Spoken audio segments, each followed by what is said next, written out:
before dawn could break over Tehran. A shadow carved through the night sky, a ghost no radar could trace. The B-2 Spirit, the crown jewel of American stealth power, surged across Iranian airspace undetected, piercing layers of defense like a whisper in the dark. Then, like thunder from a silent storm, it dropped a payload of bunker-busting bombs on Iran's most sensitive nuclear sites, Natanz, Isfahan, Fordow. This was no ordinary airstrike. It was a strategic message, a violent reminder from Washington. We see you, we can reach you, and we can stop you. According to leaked Pentagon assessments, the operation likely set back Iran's nuclear ambitions by at least 12 to 24 months. But the implications ran deeper than uranium centrifuges. They struck at the heart of Iranian pride, sovereignty, and deterrence. And Iran answered. Within 24 hours, the Islamic Revolutionary Guard Corps, IRGC, initiated Operation Revenge Flame. A volley of ballistic missiles tore across the Persian Gulf, aimed squarely at the Al Udeid Air Base in Qatar, America's most fortified command center in the Middle East. Though Patriot interceptors neutralized most, 6 warheads breached the shield, hitting hardened targets. No mass casualties, but enough to send tremors through the desert and panic through diplomatic quarters across Doha. The symbolism was unmistakable. The U.S. had struck Iran's atomic core. Iran had retaliated by hitting the nerve center of American air dominance in the region. In military briefings and war rooms across the world, a single question now echoed louder than the sirens in Doha. Is Iran about to dismantle every American military base in the Middle East? Iran did not lash out blindly. It retaliated with precision, not rage. A demonstration of technological maturity and strategic restraint. As missiles launched from western Iran lit up the night sky, their trajectories revealed more than just firepower. They embodied a doctrine: we will strike back, but we will not descend into chaos. The targets were chosen with surgical intent. Military sectors of Al Udeid Air Base were pounded, command outposts, aircraft hangars, radar grids, yet the missiles veered away from civilian quarters in Doha. Even as explosions echoed across the Qatari desert, no civilians were harmed, no embassies touched, no oil facilities disturbed. The IRGC, in its post-attack briefing, declared, "We have sent a warning to power, not a tragedy to the people." The message was twofold. First, it signaled that Iran has not only the range, but also the targeting finesse to pierce America's hardened bastions. Second, it preserved Iran's regional relationships.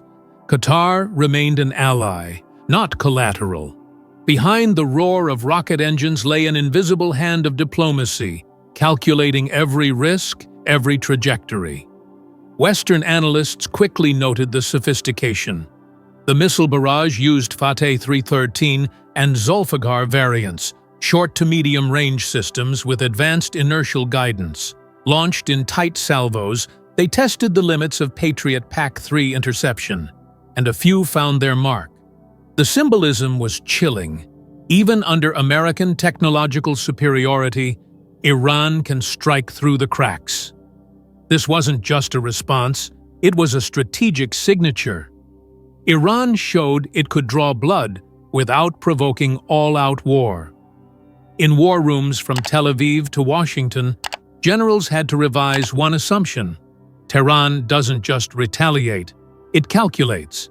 While Iranian missiles still smoldered in the sands of Qatar, a different kind of shockwave rippled across global headlines from Twitter, not Tehran. Donald J. Trump, former U.S. president and current presidential frontrunner, took to his Truth Social platform and posted a single explosive declaration. Iran and Israel have agreed to a ceasefire. Both sides reached out to me to make it happen. Peace through strength. The claim, dropped without context, detail, or verification, hit the international stage like a diplomatic meteor. No announcement from Jerusalem, no briefing from Tehran, no third-party mediation confirmed. Just a tweet, and the world suddenly found itself questioning reality. Within hours, Tehran issued a categorical denial. Iran's deputy foreign minister, Majid Takht Ravanchi, declared, "There have been no negotiations, no contact, and certainly no ceasefire agreement with the Zionist regime. Mr. Trump is delusional." In Israel, the response was silence, deafening, deliberate. No ministry confirmed or denied the claim. Analysts speculated. Was this a case of calculated ambiguity or simple disbelief? Strategists were divided. Some saw a political maneuver. Trump, perhaps alarmed by the regional instability triggered by Iranian retaliation, sought to insert himself into the conflict as a peace broker. Others viewed it as a theatrical feint, a classic Trumpism designed to dominate headlines, shape perceptions, and shift the narrative from failure to supposed triumph. But the effect was real. Confusion, doubt, and destabilization.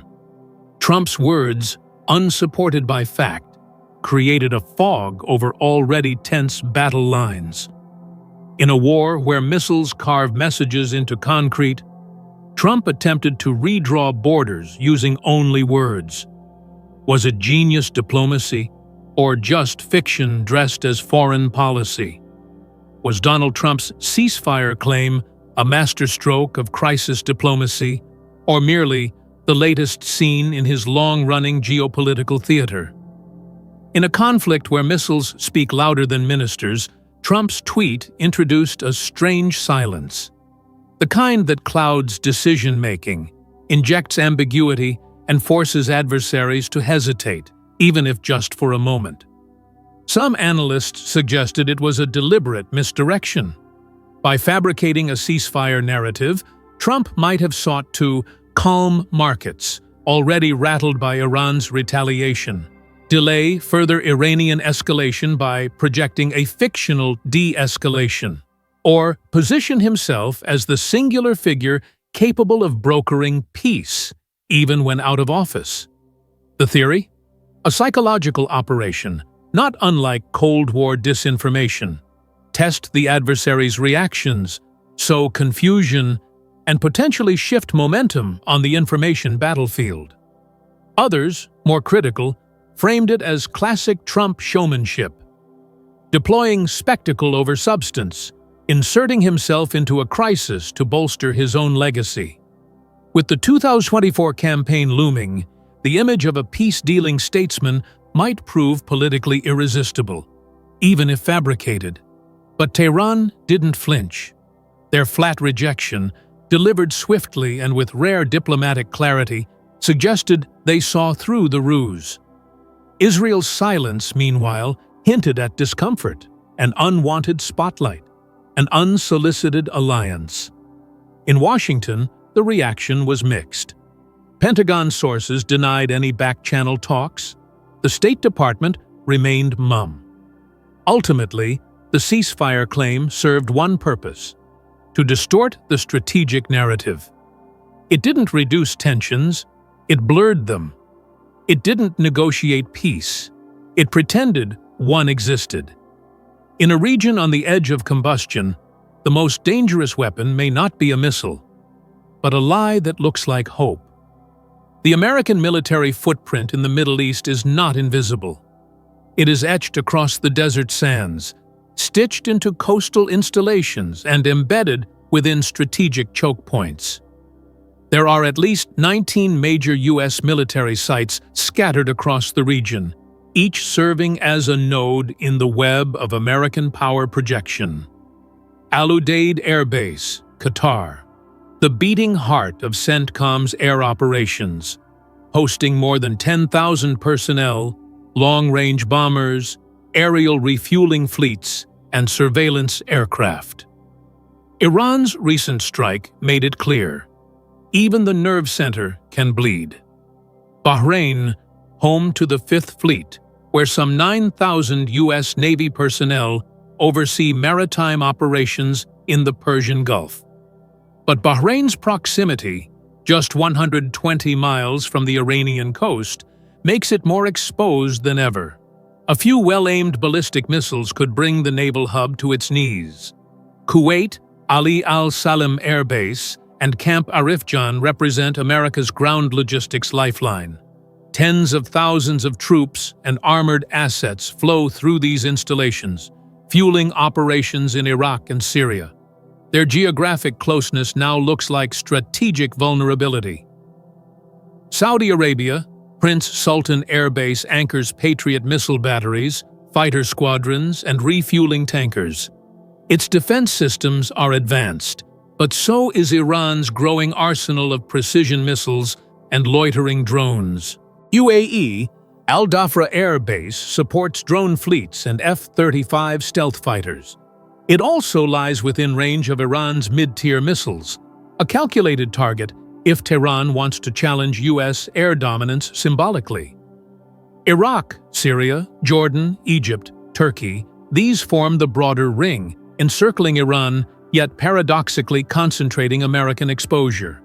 Iran's missiles don't need to destroy every base. They only need to prove they can. That alone could unravel confidence, scatter force posture, and erode deterrence. The question is no longer whether Iran has the range, but whether the U.S. has the resolve to defend every exposed flank. Iran's military posture now resembles a sword suspended above the region, gleaming, silent, and poised to fall at will. But unlike a chaotic actor, Iran has chosen controlled menace over indiscriminate mayhem. The threat is not just in the weapons they launch, but in the ones they hold back. From Fateh 110 short-range missiles to Sajil-2 medium-range platforms, Iran has an estimated 3,000-plus ballistic and cruise missiles, many of which have been upgraded with GPS guidance and solid-fuel propellants, making them faster to deploy and harder to intercept. In April 2024, during the Operation True Promise strike on Israel, Iran demonstrated coordinated missile swarm tactics, overwhelming multiple layers of air defense. The world took note. Tehran isn't merely reactive, it's rehearsed. Loitering munitions like the Shahed 136 and Ababil 5 have redefined Iran's strike capabilities. In April 2024, dozens of drones pierced Israeli airspace in coordinated waves. Some were intercepted, others weren't. Their message? Iran can reach you, watch you, and wait. The specter of Iran closing the Strait of Hormuz is more than a hypothetical. With thousands of sea mines, fast attack boats, and anti-ship cruise missiles stationed at Bandar Abbas and Qeshm Island, Iran can choke 25% of the world's oil supply, not permanently, but long enough to shake global markets and wield energy as a geopolitical lever. Iran's most powerful weapon may be its strategic patience. In the Al-Udeid attack, missiles hit military sectors but avoided civilian zones. It was a surgical message. We can punish without provoking, but we can provoke if pushed. This dual capability, precision with psychological leverage, is what unnerves U.S. planners. Iran's sword doesn't have to fall. It only needs to sway. And in that subtle motion, it holds every base, every tanker, and every airstrip in suspense. As the desert winds of July carry the last echoes of falling missiles, the Middle East remains suspended between narrative and reality, fire and fiction. In this fragile moment, the battlefront has split into two realms, one where steel pierces concrete, and another where words attempt to reshape perception. Donald Trump's ceasefire claim, though false, reveals a deeper truth. Perception is power. A tweet, if believed, can delay war. A lie, if well-crafted, can masquerade as hope. Yet Iran, through precise missile strikes and cold denials, reminded the world not all theaters are for play. Tehran's retaliation was not only an act of defiance, it was a statement of sovereignty, a red line etched in missile smoke. It told Washington, "You may wound our infrastructure, but you will never coerce our submission." And still, Iran stopped short of escalation. It didn't target civilians, it didn't strike embassies, it didn't seal the Strait of Hormuz. Why? Because this is not a war of annihilation. It is a war of position, of shadows, of symbols. Now the world stands at a crossroads. One path leads to escalation. As military planners on both sides rehearse scenarios, refine strike packages, and redraw contingency maps. The other path leads to a tense standoff, held together not by treaties, but by mutual fear and calculated restraint. In the end, this is no longer just a confrontation between Iran and America. It is a mirror held up to global order, where every missile fired is a question hurled. Can force create peace, or only the illusion of it? The sky over Al-Udeid may be quiet now. But in that silence, a suspended sword still swings and its shadow stretches across the entire region.